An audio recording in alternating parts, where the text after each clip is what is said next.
யாராவது உங்களை நிராகரிக்கும் போது மனசு கஷ்டமா இருக்குமே இல்லையா? அந்த கஷ்டத்துல இருந்து மீண்டு வர சில வழிகள் இதோ. முதலாவது, உணர்ச்சி வசப்பட்டு பதிலளிக்காதீங்க.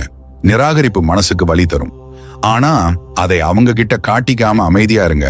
ரெண்டாவது, அவங்களோட புறக்கணிப்பை புறக்கணிங்க. உங்க மதிப்பை மத்தவங்க தீர்மானிக்க கூடாது. உங்களை ஒதுக்குனவங்களை நீங்களும் அமைதியா ஒதுக்கிட்டு உங்க வேலையில கவனம் செலுத்துங்க. மூணாவது, கவனத்துக்காக கெஞ்சாதீங்க.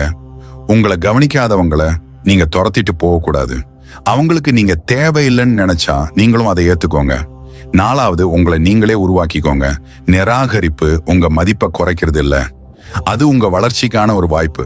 உங்களோட பலவீனங்களை சரி பண்ணி நீங்க யாருன்னு நீங்களே உங்களுக்கு நிரூபிங்க. அஞ்சாவது, கனிவாருங்க.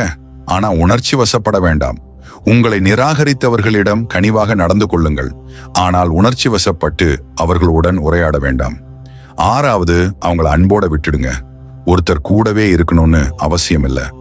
அவங்க நல்லா இருக்கணும்னு மனசுக்குள்ள வாழ்த்திட்டு நீங்க உங்க வாழ்க்கையில சந்தோஷமா முன்னேறிப்போங்க. ஏழாவது, வெளியே போய் சந்தோஷமா இருங்க. மனசு சோர்வடைந்தாலும் வெளியே போய் உங்களுக்கு பிடிச்ச விஷயங்களை செய்யுங்க. நண்பர்கள் கூட பேசுங்க, நல்லா சாப்பிடுங்க. அது உங்களுக்குள்ள ஒரு புத்துணர்ச்சியை தரும். நிராகரிப்புங்கிறது உங்க முடிவு இல்லை, ஆனா அதுக்கு எப்படி ரியாக்ட் பண்றீங்கிறது உங்க கையில தான் இருக்கு.